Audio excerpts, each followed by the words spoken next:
போட்டித் தேர்வுக்கு படித்து கொண்டிருக்கிற மாணவர்களும் சரி, இன்னைக்கு வெற்றி பெற்றவர்களும் சரி, நெவர் ஸ்டாப். என்றைக்குமே மற்றவர்களுக்கு உதவி செய்கிறத நிறுத்திடவே செஞ்சிடாதீங்க. உங்களுடைய வெற்றி இதுக்கு முன்னாடி வீட்டினுடைய வெற்றியாக இருந்தது, சமூகத்தினுடைய வெற்றியாக மாறுது இன்னையிலிருந்து. நம்ம அதை தான் அப்படிதான் அதை பார்க்கணும். ஒரு பெரிய சமூகத்தை உருவாக்கக்கூடிய பொறுப்பு தான் இந்த வெற்றியினுடைய அடையாளமாக நீங்கள் எல்லாரும் எடுத்துக்கணும். அதே போல் படித்து கொண்டிருக்கிற மாணவர்கள் நம்ம வீடு நம்ம அம்மா அப்படிங்கிறது இனிஷியலாக நமக்கு ஒரு பாண்டிங், நமக்கு ஒரு கட்டுப்பாடு. அதை தாண்டி நீங்கள் சிந்திக்க ஆரம்பிச்சிங்கன்னா எல்லாரும் நம்ம வீட்டு பிள்ளைங்க தான், எல்லாரும் நம்மளை சார்ந்து இருக்காங்க, நம்ம ஒருத்தருடைய வெற்றி இந்த சமூகத்தினுடைய வெற்றின்னு சிந்தித்து படிச்சிங்கன்னா இந்த உயர்ந்த நோக்கத்துக்கு இந்த தேர்வை வெற்றி பெறுவது ஒரு பெரிய விஷயமாகவே இருக்காது. ஏன்னா இங்கே நிறைய பேர் பேசும்போது நிறைய எமோஷனலாக அவ்வளோ சப்போர்ட்டை நிறைய பேர் பண்ணியிருக்காங்க.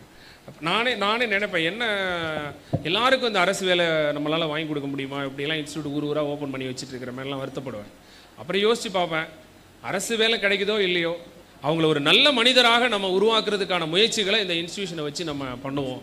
அந்த நல்ல மனிதராக உருவாக்கி விட்டாலே அவங்க எவ்வளோ பேரை உருவாக்கி விடுவாங்க. அவ்வளோதான்.